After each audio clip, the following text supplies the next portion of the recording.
Are you tired of the cookie-cutter approach to education that's stuck in the last century? Are you seeking a win-win situation where your family thrives, your kid's education is revolutionary, and you still get to chase your own dreams? Welcome to Unschooled Unleashed. Unlock your child's genius. I'm your host, Matthew Jarecki, an unapologetic rebel dad and promoter of what many consider to be educational anarchy. You know the world isn't going to be won by those that just toe the line. It's the innovators, the visionaries, and the resilient spirits that are going to thrive. Our mission here is to forge those world changers within our very homes with less stress, energy, and time. Unschooled Unleashed starts now. Welcome back to another fantastic episode of Unschooled Unleashed. I'm your host, Matthew Jarecki, and today we're going to talk about how to create critical thinkers using questions. We're going to cover the Socratic method, what is it, how to use it, the role of questions in critical thinking, developing lifelong learners using questions, asking open-ended questions to develop creativity, practical application, teaching kids to ask their own questions, developing a growth mindset using all these strategies, and then some practical applications. So if that sounds interesting to you, stay tuned. And with that, let's dive in. Today we're going to talk about how to cultivate critical thinkers while using home education. In this episode, we're going to explore how asking questions, not giving answers, can be one of the most powerful ways to teach your children. We're going to dive into the Socratic method, how it helps develop critical thinking, and provide some practical advice for parents to foster an environment of curiosity. And why would we do this? Well, I want to empower parents with the tools and understanding to cultivate critical thinking, curiosity, and self-directed learning in their children.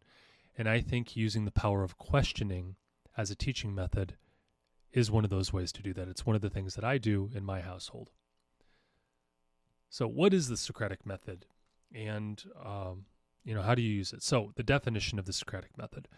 The Socratic method is an ancient approach to teaching and learning where the teacher, or parent in this case, if we're doing home education, asks a series of questions designed to stimulate critical thinking. And when you do this, it reveals the underlying assumptions that people have, or your children will have, and you can help guide your children toward a deeper understanding rather than just providing direct answers where you're the ultimate authority on something. It encourages your children to think and reason on their own, which I think is something invaluable. And going into the future, if we look off into the future, I think critical thinking is going to be one of those meta skills that is undeniably valuable, especially as we go forward trying to separate fact from fiction, because there's a lot. We're moving from the information age, in my opinion, which is what we've called, when there was the dawn of the internet, we put everything online, everyone has access to everything. I think we're moving into the disinformation age, where it's harder to find actual truth than it is to find a bunch of nonsense. There's dead internet theory and all these crazy things. As AI gets more advanced, as people rely on it more, as companies go over and use it to market and all this stuff, just a whole bunch of stuff is being pushed onto the internet, and it's hard to actually find truth. So it's going to require a lot of critical thinking in order to make it through this. And it's not only valuable to just understand the world, but it will be valuable as we look off into career aspects and really just living a healthy and whole life, in my opinion. So what's the origins in the history of the Socratic method? So the Socratic method originated in ancient Greek, with an ancient Greek philosopher named Socrates. And this was I don't know. When did he, I think it was, let me look, 470 to 399 BCE is what I have here. So unlike teachers of his time, Socrates didn't just present information as absolute truth, which is how schools do it, how we normally do education. I'm the teacher, I have the ultimate source of truth. Instead, he used a style of questioning to help his students uncover deeper insights. Socrates believed that by probing the underlying assumptions and logic of his students' beliefs, he could lead them to identify contradictions in their own argument, thus revealing a deeper understanding of the topic at hand. I think this is really valuable. What I tried to do when I was an educator for a respiratory therapist was use probing questions to get them to really understand and uncover their own deficiencies in their understanding of whatever we were talking about, or come to a conclusion on their own that was truth. I think that this method is really valuable. I don't think you can use it in all cases because I think it tends to get overused if you understand the Socratic method. So let's talk about how to use it. So start with a broad, open-ended question to encourage reflection. Then you ask follow-up questions that challenge your children to explore their reasoning and their assumptions. And lastly, you guide them through a dialogue that encourages self-discovery, not just memorization. You don't want them to just memorize facts. You want them to have a deep understanding and a logical approach to the world. And I shouldn't even say logical. It might be better said to have a rooted understanding of the world or whatever you're talking about. And when I say understanding the world, what I'm really talking about is any topic at hand within the world, any topic in the world. So an example of how this might go, you might ask your kid, well, what makes a good friend? And your child might say, oh, someone who's nice. Parent might say then, well, what does it mean to be nice? Can someone still be a good friend if they aren't always nice? Why or why not? And you just keep on asking these questions and they can arrive at truths. And you can point out the contradictions by asking questions. You're never actually telling them the answer. You're just probing them. And they continue to develop their own opinion. This is much different than just saying, well, a good friend does this, right? I think it's much more nuanced, and I think that questions are the foundation for curiosity. Questions are the foundation of discovery and innovation. Questions are the foundation for learning. So I think using this method is very instrumental. What are the role of questions in developing critical thinking? Well, questions can help children move beyond just memorizing facts. I think that they can foster an environment where they feel actively engaged with whatever you're talking about, the ideas or concepts. It's way after teaching hundreds of adults in depth, where we're going through a 40-hour class, trying to keep their eyes open is a challenge. The most engaging way to keep their eyes open, where they actually understand the material you're talking about, is asking questions. That's what I've used. I found it to be the case with my children. So instead of asking, what's the answer to something, ask, well, how did you get there? Right? If they give an answer, you're going to just start, walk me through your logic. This makes your child reflect on the process. They're not just going to look for the right answer and what you might...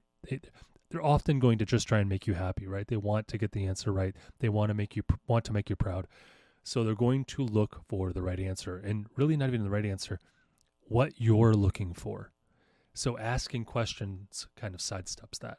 So a hypothetical example might be your child says, I believe the earth is flat, right?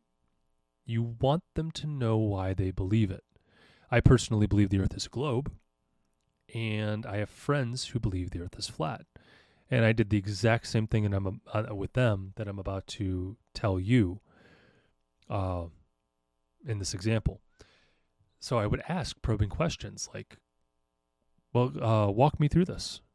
What was the defining thing that convinced you that the earth is flat? What evidence did you see to convince you that the earth is flat? Because they're pretty convinced.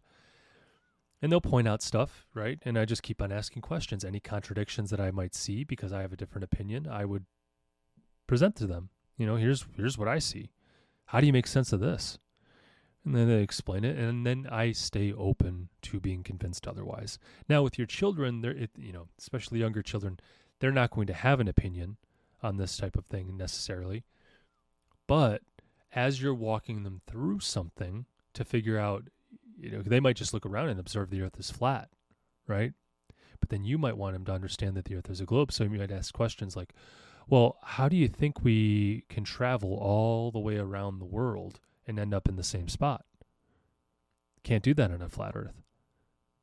And some of you flat earthers are saying, well, you're going in a circle, stuff like, trust me, I've had the conversation. I'm just giving examples. Stuff that you point out, and then you want them to think about it. You want to build critical thinking. The goal here, for me anyway, is not to necessarily teach the point, although I do it when teaching the point using the Socratic method. My goal is to build critical thinking and have them come to their own conclusion. Again, as we are moving into the misinformation age, as I call it, I want them to be able to critically think and know why they stand behind something, why they believe what they believe, as opposed to just following the herd, which I think is the risk. Moving on. Why using questions or the Socratic method in learning is the key to developing lifelong learning. So I'm going to call this inquiry learning for this little section. So why using inquiry based learning is the key to developing lifelong learners. I want to develop also a lifelong learner. When we ask questions, we need to learn, like I said before. Inquiry-based learning shifts the focus from passive learning to active discovery, making learning more enjoyable and deeply impactful, I believe.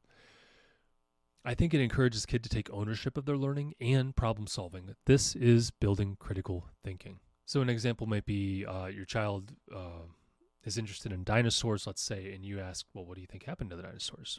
And you just you guide them through a conversation that involves research, critical thinking, discussion about these extinction theories, right? Maybe not providing them with the right answer, but helping them come to a conclusion on their own. Now, we like to say often in the world of science, and I'm in the medical field, these are facts. Facts are just theories that are accepted, generally accepted. Facts in science are proven wrong all the time. In fact, if you believe in the scientific method, you, by definition, are believing in a process that updates itself and proves facts wrong. Going back to the flat earth thing, we used to believe the earth is flat, then we believe it's a globe. Well, maybe the fact is it is flat. It's all a conspiracy. We have to be open to that, but we have to use science to prove that. We don't just believe it because of whatever, right? We're going to believe it based off updating it with reproducible studies, reproducible tests to see whether the earth is flat. So by definition, science is always growing and getting better. So I don't like to present things so much as facts to my children outside of certain things. I like to present it as my opinion and what I understand, and then give them the tools to be able to come up with their own conclusion. So take it for what it's worth. All right, how to use open-ended questions to foster creativity. So an open-ended question, if you can get away with it, is, in my opinion, better than closed-ended questions, if you don't understand the difference. So let me explain.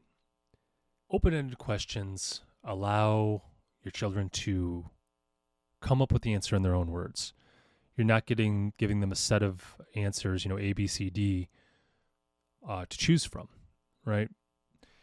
So you might say something like, what made you choose these colors? That's an open-ended question. They can say whatever they want.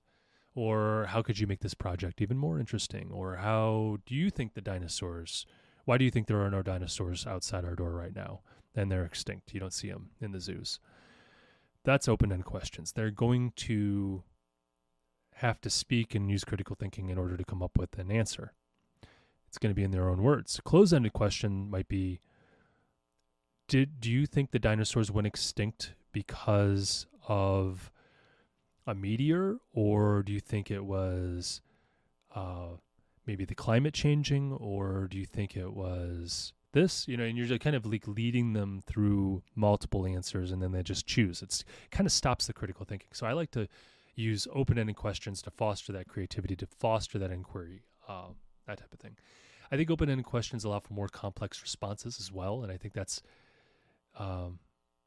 valuable. I think that, pushing children to think critically and creatively about their answers is definitely beneficial. So questions like, what do you think would happen if, or what do you think is more important, encourage them to critically think, and I really think they actually retain it a lot better. I know that I would ask open-ended questions when I was in education with everything I could get away with. And then I would always ask, why? Why do you think that? Walk me through it. How did you come to that? And it really solidifies, especially for external processors, people who need to talk in order to cement learning in their brain. That is very beneficial to them versus the internal processor who will keep silent, formulate their answer, and then speak it. They too will learn using this method, but external processors, if you have them voice it, it's going to be much better. Separate topic. Moving on. Practical application. So how do you incorporate asking questions, this Socratic method into daily life? So parents can integrate questions into daily activities, right? You could do it to anything. Making learning, I think, more natural and seamless. That's what we do with Unschooling. Okay, so today, I'll give you an example. Today, what we did is we were talking about the tariffs and what a tariff is, because the United States yesterday, well, as of today, I'm recording this on February 2nd, 2025, February 1st, the U.S. President, Donald Trump, imposed a 25% tariff on Canada and Mexico. And we were talking about the implications of that. And I said, well, what do you think that would do? And I explained what a tariff is. And I said, well, what do you think that's going to do? And we talked about, the structure of taxes and all this stuff. And we just naturally went into learning. We also talked about the exchange of money, the economy, what it might do to jobs in the United States and Canada, what it means to the world, what, the historical context of everything. Meaning like, post-World War II and the drawing of borders and the building of new allies and the, control of allies from the United States using money and trade and then a world economy and all this stuff.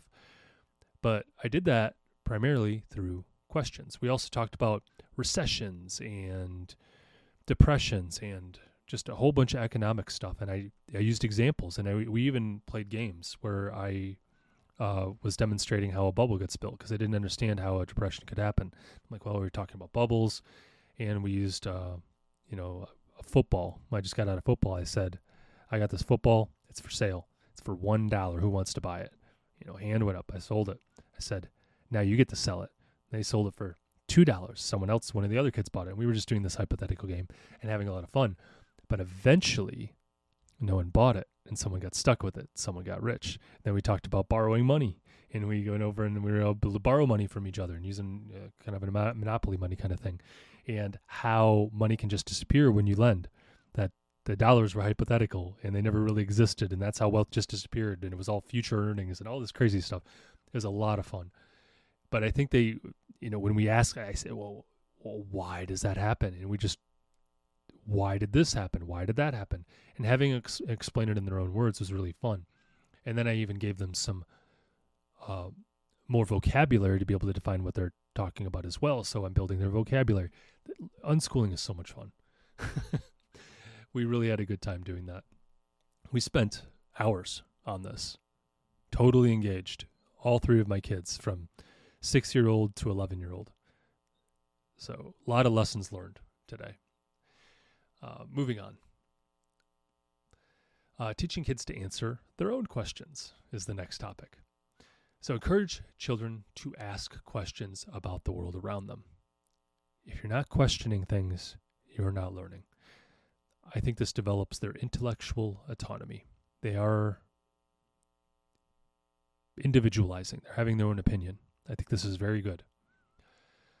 You can teach them to reflect on their learning by asking, what else would you like to know about this? Or maybe something like, how can I learn more about this topic? Why did I do that? Why did I act that way? Why did I respond that way? why did my cashier respond that way? Why did the cost of eggs go up? All these things, right? Maybe the eggs ones is a stretch because they're not really buying eggs, but that's something I've been asking myself lately.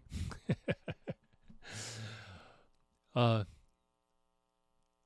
nice example might be a child is curious about space. Instead of simply giving them the answer to questions about the solar system, let's say, maybe you guide them to ask their own questions like, what is the closest star to Earth? Or how do astronauts survive in space when they're talking about space? And just asking these curious questions and just go, how do you think that happens?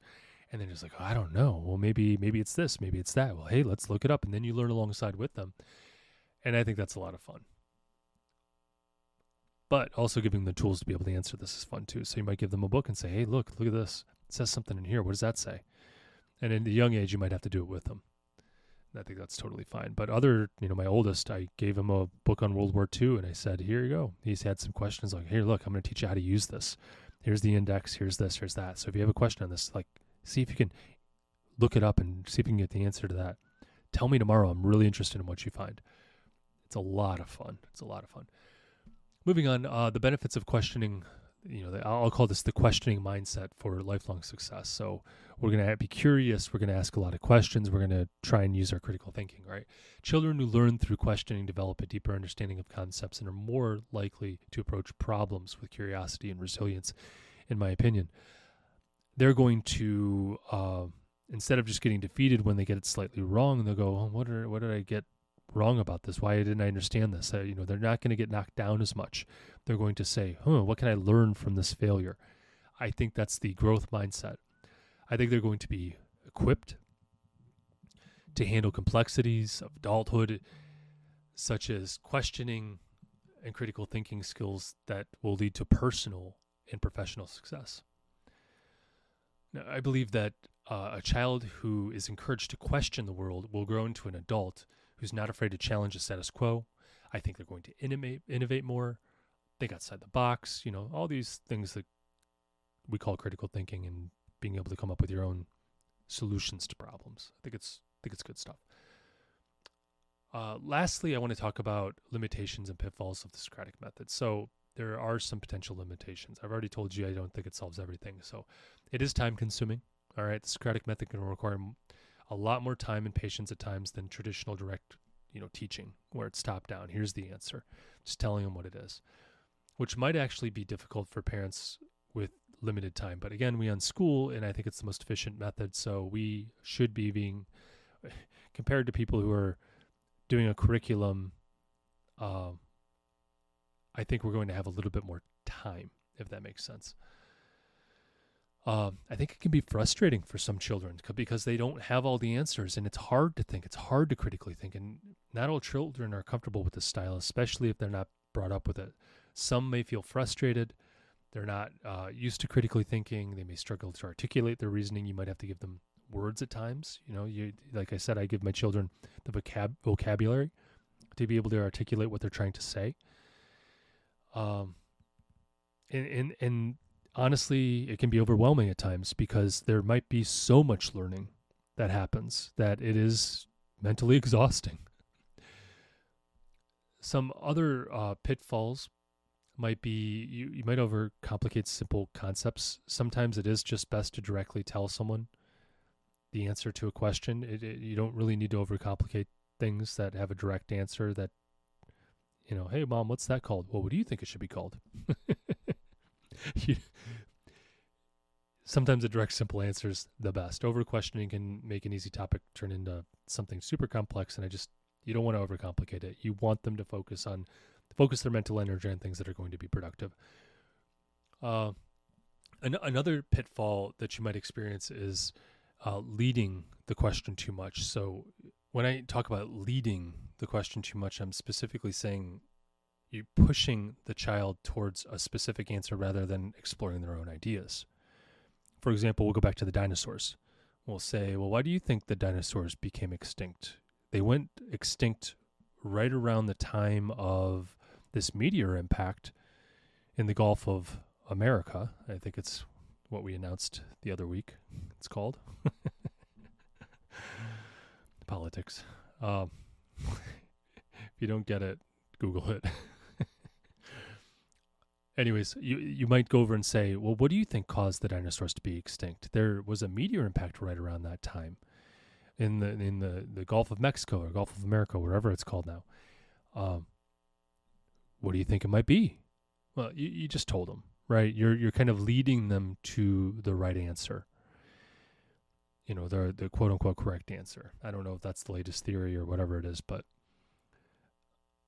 that does not build critical thinking. And if your goal is to build critical thinking, well, obviously you're just providing them with answers.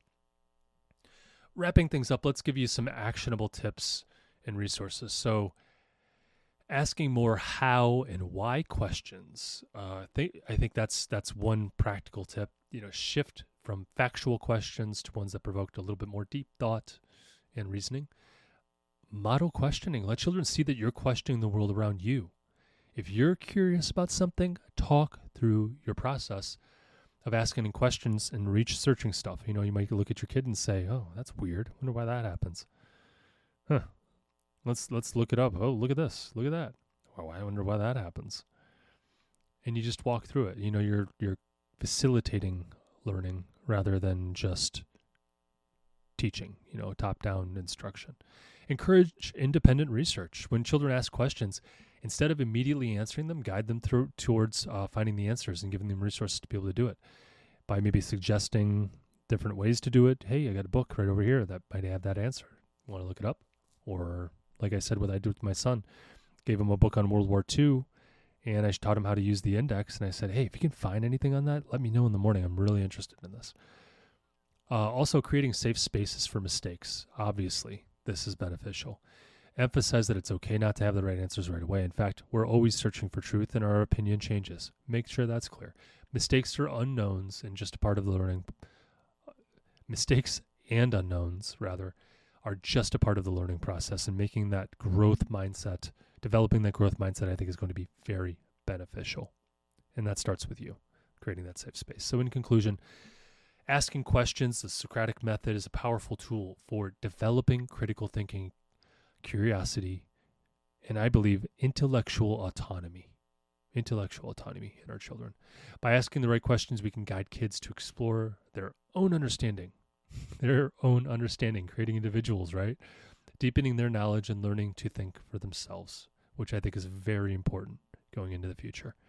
While the method has its limitations, the Socratic method has its limitations, it's beneficial in fostering lifelong learners, I believe, far outweighs the challenges. So with that, I'll end today's episode. So stay curious, stay unschooled, and stay away from the algebra nightmares. I'll catch you in the next episode.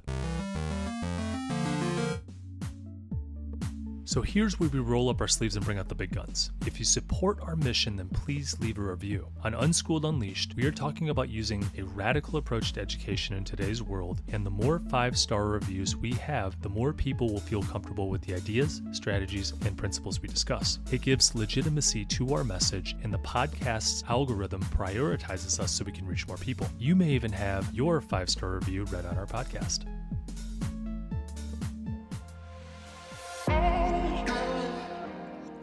Before I let you go, I have to pause and say this from the bottom of my heart. Thank you. Your presence here is the fuel that ignites this movement. I am incredibly moved that you trust in us enough to click play. You, my friends, are the caped heroes in this story, the guardians of your family's learning journey, and a beacon of hope for your community. Be bold. Do what you think is best for you and your family. Thanks again for tuning in and taking this courageous leap outside of the box for this educational revolution. Welcome to the front line.